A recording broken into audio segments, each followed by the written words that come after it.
ان آنکھوں نے بصارت مان پڑنے سے پہلے جو آخری منظر دیکھا وہ میرے دائیں ہاتھ میں خون آلود استرے کا منظر تھا۔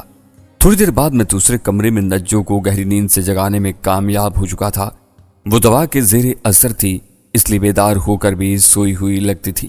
کیا بات ہے صاحب جی؟ اس نے اپنی سرخ آنکھوں سے مجھے گھورتے ہوئے پوچھا۔ آپ تو واپس چلے گئے تھے نا؟ چلا گیا تھا لیکن پھر آ گیا ہوں، میں نے مختصر جواب دیا۔ تم جلدی سے اٹھو اور میرے ساتھ چلو۔ میرے کہا اس کے لیے حکم کا درجہ رکھتا تھا، مگر اس نادر شاہی حکم پر وہ حیران نظر آ رہی تھی۔ پھر اس کی نگاہ میرے ننگے پاؤں پر پڑی۔ پہلوان کی گردن سے فواری کی طرح پھوٹنے والے خون کے کچھ چھینٹے میرے پاؤں کی پشت پر موجود تھے۔ وہ ایک دم بے حد پریشان ہو گئی۔ میں سحری سے اٹھتے ہوئے بولی، صاحب جی کیا ہوا ہے؟ کیا کوئی جھگڑا ہو گیا؟ ہاں لمبا ہی جھگڑا ہوا ہے، میں نے کہا۔ ہمارا یہاں سے فوراً نکل جانا ضروری ہے۔ وہ زرق برق لباس پہنے ہوئے تھی، کلائیوں میں سہاگ رات کی نشانی سترنگی چوڑیاں تھیں۔ وہ کراہ کر بولی، لیکن شہباز کہاں ہے؟ وہ یہاں نہیں ہے، میں نے آواز دبا کر کہا۔ تم جوتی پہن لو اور گرم چادر لے لو، ہم یہاں سے جا رہے ہیں ابھی اسی وقت۔ اور باقی سامان کچھ لینے کی ضرورت نہیں، بعد میں دیکھا جائے گا۔ وہ جب چرمی بیگ میں سے گرم چادر نکال رہی تھی، میں نے کمرے میں موجود تینوں بستروں سے چادریں اتاریں اور انہیں گرہیں دے کر باندھ دیا۔ کمرے کی بتی بجھا کر ہم باہر برآمدے میں آ گئے۔ زینوں کی جانب سے کھڑکھڑاہٹ سنائی دے رہی تھی۔ غالباً کوئی ملازم تنگ زینوں سے چارپائی اوپر لانے کی کوشش کر رہا تھا۔ ہم دونوں گھوم کر اس عقبی راہداری میں آ گئے جہاں سے میں ہوٹل میں داخل ہوا تھا۔ یہاں حسب سابق تاریکی اور خاموشی تھی۔ میں نے نجو کو سمجھایا کہ اسے اس راہداری سے 15-16 فٹ نیچے ہوٹل کے پچھواڑے اترنا ہے۔ کیسے؟ وہ ڈر کر بولی۔ ان چادروں کے ساتھ۔ میں نے اسے بستر کی چادریں دکھائیں۔ مجھے بھروسہ نہیں تھا کہ وہ چادروں کے اس رسے کو مضبوطی سے پکڑ کر لٹک سکے گی۔ میں نے اس رسے کے ایک سرے کو اس کی کمر سے لپیٹ کر موٹی سی گرہ دے دی۔ گرہ سخت تھی، وہ بے ساختہ ہائے اللہ کہہ کر رہ گئی۔ ہم جہاں کھڑے تھے وہاں سے پہلوان والے کمرے کی کھڑکی صرف 2 فٹ کے فاصلے پر تھی۔ نجو سوچ بھی نہیں سکتی تھی کہ اس کھڑکی کے دوسری جانب اس شخص کی لاش پڑی تھی جسے وہ اپنا مجازی خدا سمجھتی ہے۔ میں نے نجو کو بغلوں سے سہارا دے کر اٹھایا اور چادروں کے رسے کے ذریعے نیچے پہنچا دیا۔ اس کام میں بمشکل 10 سیکنڈ لگے۔ اب میرے اترنے کی باری تھی۔ میں نے اندھیرے میں آنکھیں سکوڑ کر درخت کی ایک موٹی شاخ منتخب کی۔ منڈیر سے شاخ کا فاصلہ 5 فٹ سے زیادہ نہیں تھا۔ میں چھلانگ لگا کر بآسانی اس سے جھول گیا اور پھر آہستگی سے نیچے اتر آیا۔ درخت تلے میرا اثاثہ جوں کا توں موجود تھا، یعنی کمبل اور جوتے۔ میں نے رومال سے خون آلود پاؤں صاف کر کے جوتے پہنے اور کمبل جھاڑ کر شانوں پر رکھ لیا۔ اس دوران نجو اپنی کمر کے گرد سے چادر کی گرہ کھول چکی تھی۔ یہ چادریں وہیں ایک جھاڑی میں چھپا کر ہم سڑک کی طرف بڑھے۔ میں سڑک کی طرف جانا نہیں چاہتا تھا، لیکن جانا اس لیے ضروری تھا کہ فتح ہوٹل پہنچنے کے لیے کرائے کی کار یا پک اپ وہیں سے مل سکتی تھی۔ ہم سڑک پر آئے تو وزیری ہوٹل سے ہمارا فاصلہ 1 فرلانگ کے قریب تھا۔ مجھے پک اپ اپنی طرف آتی دکھائی دی۔ میں نے اسے رکنے کا اشارہ کیا۔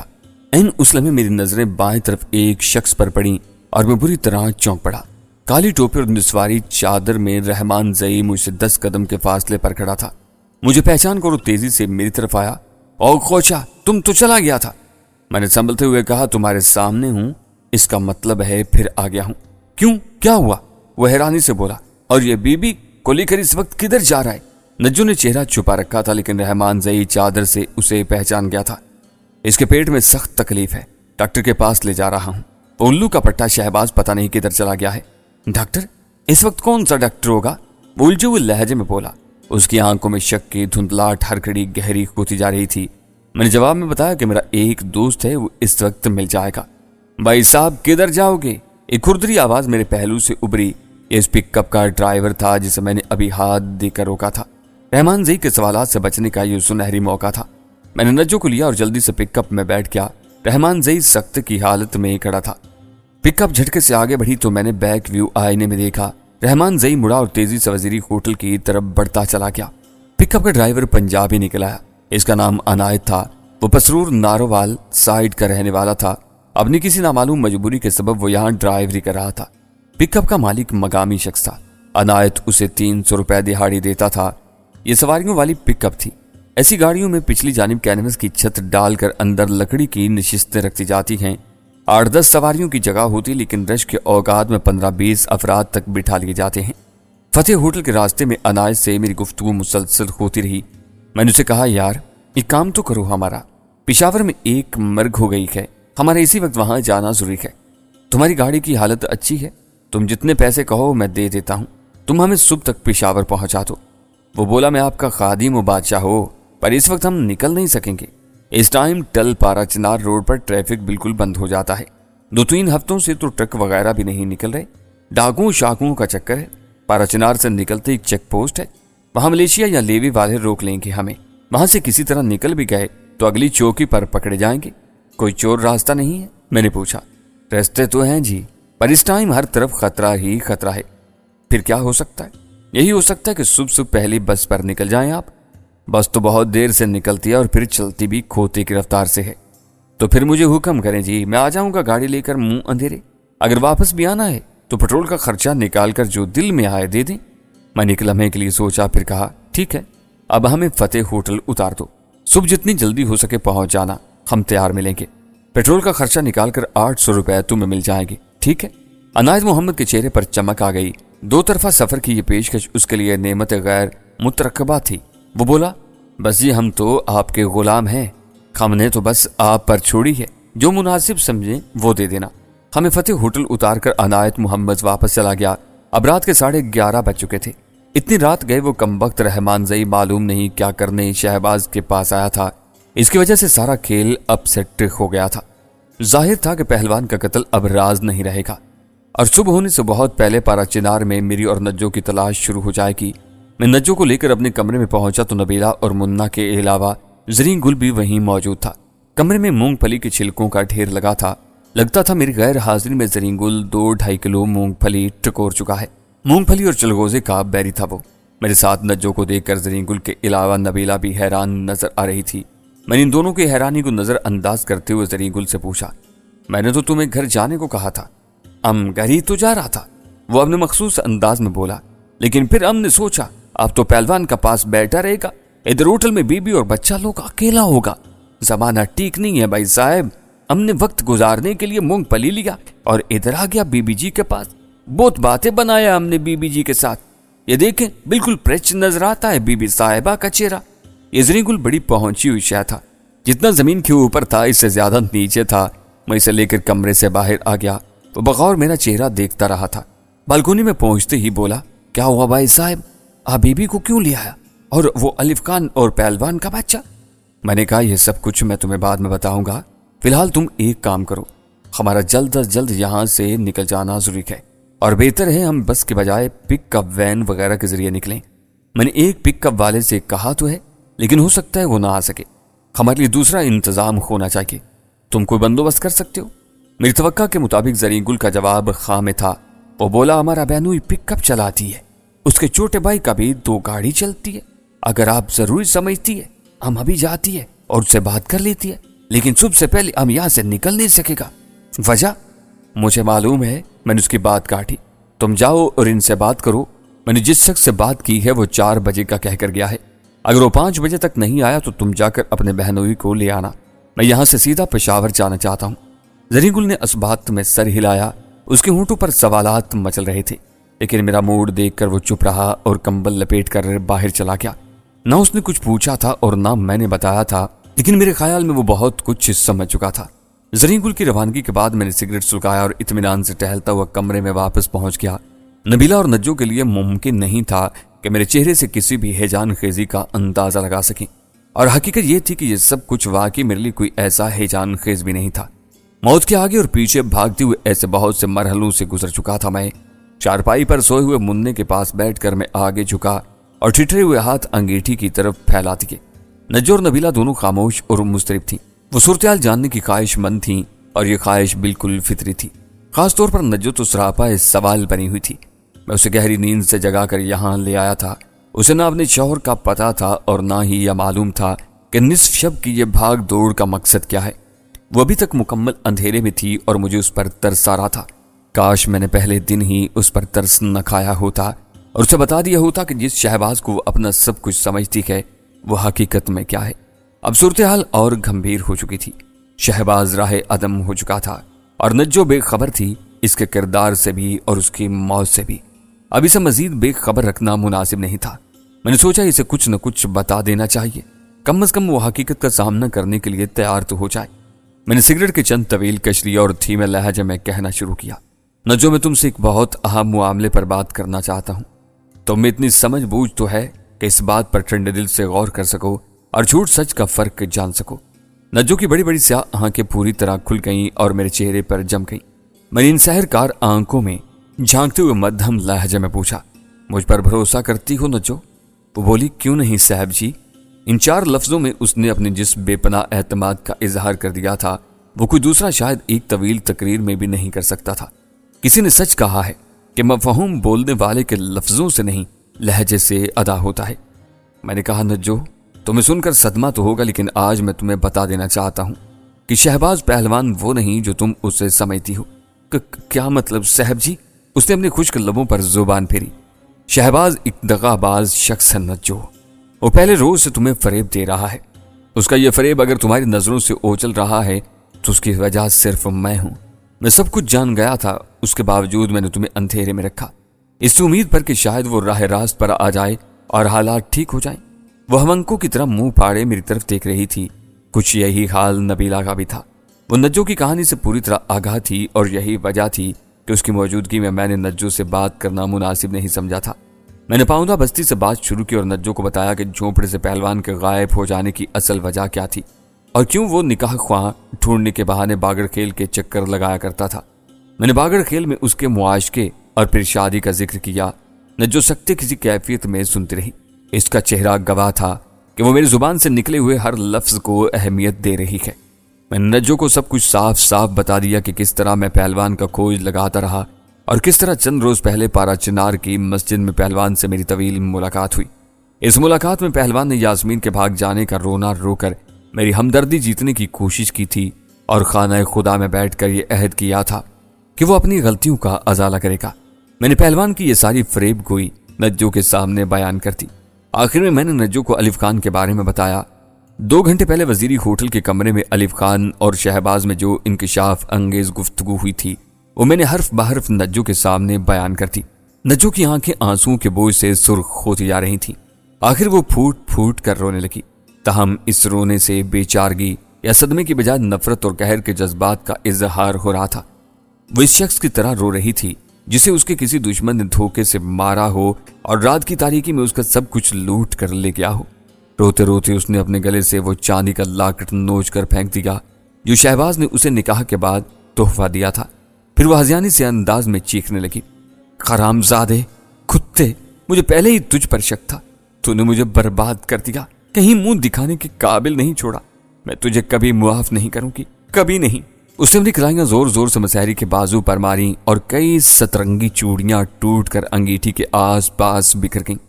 وہ بے دم ہو کر اوندے منہ چارپائی پر گری اور بلک بلک کر رونے لگی۔ نبیلہ کی آنکھیں بھی چھلک رہی تھیں۔ اس نے نجو کا سر اٹھا کر گود میں رکھ لیا اور اسے چپ کرانے کی کوشش کرنے لگی۔ میں نے اشارے سے نبیلہ کو کہا کہ اسے رونے دے، وہ جتنا کھل کر رو لیتی اس کے لیے بہتر تھا، اور وہ واقعی کھل کر روئی۔ میں نے اسے بتایا کہ پہلوان سے میری لڑائی ہوئی ہے اور وہ میرے ہاتھوں شدید زخمی ہوا ہے۔ نجو کے ہونٹوں سے بے ساختہ بددعا نکلی، مر جائے وہ، رب کرے شام سے پہلے پہلے اس کا جنازہ اٹھے، اس کی بہنیں لاوارث ہوں، کوئی انہیں بھی 7,000 میں بیچے۔ وہ بول رہی تھی اور روتی چلی جا رہی تھی۔ میں نے نجو کے سامنے پہلوان کی سیاکاریوں کا کوئی ثبوت پیش نہیں کیا تھا، لیکن سب سے بڑا ثبوت انسان کے اندر کی آواز ہوتی ہے، اور یہ آواز نجو کو بتا رہی تھی کہ میں جو کچھ کہہ رہا ہوں 100% درست ہے، اور حقیقت بھی یہی تھی کہ میں نجو سے کچھ چھپانا نہیں چاہتا تھا، پہلوان کی موت بھی نہیں۔ میں نے یہ اطلاع دینے کے لیے اسے ذہنی طور پر تیار کر لیا تھا، اور اب کسی بھی وقت میں اسے بتا سکتا تھا کہ جس بھیڑیے نے اس کی عزت کو اپنے خونی جبڑے میں بھنپوڑا تھا اور اب اس برباد عزت کی لاش کو گلی گلی گھسیٹنا چاہتا تھا، میں نے اس کا سر کچل دیا ہے۔ اب وہ کسی امام مسجد کی بیٹی کو، کسی نجو یا کسی یاسمین کو گھات لگا کر شکار نہیں کر سکے گا۔ یکایک دروازے پر دستک سنائی تھی۔ ہم تینوں چونک پڑے۔ میں نے جیکٹ کی جیب تھپتھپا کر ریوالور کی موجودگی کا اندازہ کیا، پھر دروازے کی طرف بڑھا۔ کون؟ میں نے لہجے کو بوجھل بناتے ہوئے کہا۔ میں زرین گل۔ دوسری جانب سے زرین گل کی مدھم آواز ابھری۔ میرے ذہن میں خطرے کی گھنٹی بج اٹھی۔ زرین گل کو دیکھے بغیر ہی مجھے یہ احساس ہوا کہ وہ زخمی ہے۔ چٹکنی گرا کر میں نے دروازہ کھولا۔ زرین گل ہانپتا زرین گل ہانپا ہوا تھا اور کمرے میں جلنے والے بلب کی روشنی میں اس کا چہرہ برف کی مانند سفید نظر آ رہا تھا۔ 1 منٹ ہمارا بات سنیے، اس نے سرگوشی میں کہا۔ میں کمرے سے باہر آ گیا اور اپنے پیچھے دروازہ بند کر دیا۔ زرین گل مجھے تاریک بالکونی میں لے آیا۔ یہاں جنگلے کے ساتھ ساتھ چند ٹوٹی پھوٹی کرسیاں اور میز رکھی تھی۔ وہ نڈھال سا ہو کر ایک کرسی پر بیٹھ گیا۔ میں نے دوسری کرسی سنبھال لی۔ بہت گڑبڑ ہو گیا ہے، وہ کراتی ہوئی آواز میں بولا۔ شہباز پہلوان کا لاش وزیری ہوٹل کے 6 نمبر کمرہ سے مل گیا ہے۔ رحمان زئی الف خان اور اس کے گنڈے ہر جگہ آپ کو اور بی بی جی کو تلاش کرتا پھرتے۔ ابھی ہم نے یہاں سے 2 فرلانگ پیچھے بڑے ڈاک خانے کے سامنے ان کا ایک گاڑی دیکھا ہے۔ ہم کو شک ہے کہ ان میں لیوی کا ایک آدمی بھی تھا۔ میری نگاہ زرین گل کے بائیں شانے پر پڑی۔ یہاں کمبل پر خون کا ایک دھبا نمودار ہو چکا تھا۔ میں نے پوچھا، تم زخمی ہو زرین گل؟ اس نے اس بات میں سر ہلایا۔ راستے میں وزیری ہوٹل کے سامنے الف خان کے گونٹوں سے ہمارا مٹ بھیڑ ہو گیا تھا۔ انہوں نے ہم کو پہچان لیا اور روکنے کا کوشش کیا۔ ہم نے سوچا اگر ہم پکڑا گیا تو یہ ہم کو بہت مارے گا اور آپ کا پتہ پوچھے گا۔ ہم کو اپنی مار کا فکر نہیں تھا، لیکن اگر کہیں مجبور ہو کر ہمارے منہ سے آپ کا پتہ نکل جاتا تو ہم سارا زندگی اپنے منہ پر لعنت بیچتی۔ ہم بھاگ کھڑا ہوا، انہوں نے گولی چلایا، ہم نے بھی گولی چلایا۔ ادھر ایک گولی ہمارے کندھے میں لگ گیا۔ ہم امام باڑا ہوٹل کے سامنے سے ہو کر ایک گلی میں گھس گیا۔ ادھر حاجی شاہ کا اونٹوں والا آتا ہے۔ ہم آتے میں چپ کر بیٹھ گئی۔ جب وہ لوگ ہم کو ڈھونڈ کر آگے نکل گئی تو ہم چپتی چھپاتی یہاں تک پہنچ گئی۔ میں نے کمبل ہٹا کر زرین گل کا شانہ دیکھا۔ کوٹ میں سوراخ نظر آ رہا تھا اور سوراخ کے ارد گرد تقریباً آدھا مربع انچ جگہ خون میں بھیگی ہوئی تھی۔ یہ تو کافی نقصان کر لیا تم نے، میں نے افسوس سے سر ہلایا۔ وہ عجیب سی نظروں سے میری طرف دیکھنے لگا۔ ان آنکھوں میں وہی ڈرامائی کیفیت تھی جو پہلی ملاقات میں نظر آئی تھی، جب شام کے جھٹپٹے میں وہ ایک گلی کے اندر میرا راستہ روک کر کھڑا ہو گیا تھا۔ اپنے زخمی شانے کو دائیں ہاتھ سے دبا کر بولا، یہ کوئی نقصان نہیں ہے، جہانی استاد کے لیے تو ہمارا جان بھی حاضر ہے۔ کون جہانی استاد؟ میرے منہ سے بے ساختہ نکل گیا۔ اب انکار مت کرو استاد، ہم اپنے سر کا قسم کھاتی ہے کہ تم ہی جہانی استاد ہے۔ ہمارا نظر اتنا کچا نہیں ہے، ہم پہلے دن تم کو پہچان گئی تھی اور اب تو شک کا کوئی گنجائش نہیں رہا۔ میں نے اس موضوع پر مزید وقت ضائع کرنا مناسب نہیں سمجھا۔ ایک گہری سانس لے کر میں نے کہا، تمہاری تیز نگاہی کی داد دینا پڑتی ہے زرین گل۔ بہرحال جس کام کے لیے میں نے تمہیں بھیجا تھا اس کا کیا بنا؟ میرا اقرار سن کر زرین گل کے چہرے پر چمک آ گئی۔ تھوڑی دیر کے لیے اس نے کندھے کی تکلیف کو جیسے فراموش کر دیا۔ کمبل کو اچھی طرح جسم کے گرد لپیٹتے ہوئے بولا، سب بالکل پٹ پاٹ ہو گیا استاد جی۔ تم نے ہم کو یہ کیوں نہیں بتایا کہ جس وین والے سے تم نے بات کیا تھا اس کا نام عنایت ہے اور وہ پنجابی ہے؟ کیوں، کیا ہوا؟ یہی عنایت تو ہے جو ہمارے بہنوئی کے بھائی کا ایک پک اپ چلاتی ہے۔ ہم نے اس سے صبح سویرے پشاور جانے کا بات کیا تو وہ فوراً سمجھ گیا۔ بہرحال مختصر بات یہ ہے کہ اب بات بالکل پکا ہو گیا۔ اپنا گھڑی دیکھو، 2:30 بج گیا ہے۔ ٹھیک 1.5 گھنٹہ بعد عنایت پک اپ لے کر نیچے ہوٹل کے دروازے پر آ گیا۔ پک اپ میں فروٹ کا کریٹ لدا ہوگا، لیکن یہ کریٹ صرف دکھانے کے لیے ہوگا۔ اندر سے پک اپ کا باڈی بالکل کالی ہوگا۔ ہم کریٹ ہٹا کر اندر گھس جائیں گا تو عنایت پچھلے حصے میں دوبارہ کریٹ رکھ دے گا۔ ہم نے پک اپ میں کھانے پینے کا انتظام فرما دیا ہے، بلکہ بچے کو پیشاب میشاب بھی کرانا پڑا تو اندر ہی کرا لے گا۔ ادھر ہم پتے ہوٹل سے چلے گا تو پشاور جا کر ہی دم لے گا انشاءاللہ۔ زرین گل کی کارکردگی قابل قدر تھی۔ اس نے جو کیا عین ضرورت کے مطابق کیا تھا، لیکن وہ جو خود ساتھ جانے کی بات کر رہا تھا میری سمجھ میں نہیں آ رہی تھی۔ وہ زخمی تھا، اس کا ساتھ جانا ایسا کوئی ضروری بھی نہیں تھا۔ وہ میرے خیر خواہ کے طور پر مخالفین کی نظروں میں آ چکا تھا اور اس لیے زخمی بھی ہوا تھا۔ میں نے اس کے زخمی شانے کے بارے میں پوچھا تو وہ بولا، اب ہم بالکل ٹھیک ٹھاک ہے جانی صاحب، ہم نے اپنا گولی خود ہی نکال لیا تھا۔ ہمارے بھائی کے پاس گولی نکالنے اور پٹی کرنے کا سارا سامان ہے، درد کا گولی مولی بھی دیا اس نے ہم کو۔ انشاءاللہ ہم تمہارے ساتھ جائے گی، تم کو آزاد علاقے کی حد سے باہر چھوڑ کر آئے گی، تم ہمارا دل بھر جانیں گے، ہم آخر تک تمہارا ساتھ دے گی۔ زرین گل کا جوش و جذبہ دیکھ کر میں نے اسے سختی سے روکنا مناسب نہیں سمجھا۔ اس نے اب تک اپنی افادیت ثابت کی تھی، خاص طور پر پک اپ کا سفر محفوظ بنانے کی اس کی کوشش قابل تعریف تھی۔ یہ الف خان بڑی کتی شے نظر آ رہا تھا۔ اسے ٹکرائے بغیر کرم ایجنسی سے نکلنا میری اہم ضرورت تھی، اور یہ ضرورت اسی طرح پوری ہو سکتی تھی کہ ہم دوران سفر پس پردہ رہیں۔ زرین گل کے بقول الف خان کا ایک چچا زاد بھائی لیوی میں مقامی افسر تھا اور اس کی جائز و ناجائز اعانت کرتا رہتا تھا۔ اس اطلاع کے بعد میرے لیے یہ بھی مناسب نہیں رہا تھا کہ لیوی کی مدد لوں۔ 4 بجے ہم روانگی کے لیے بالکل تیار ہو چکے تھے۔ 4:15 بجے ہوٹل سے باہر ایک پک اپ کے مدھم گڑگڑاہٹ سنائی دی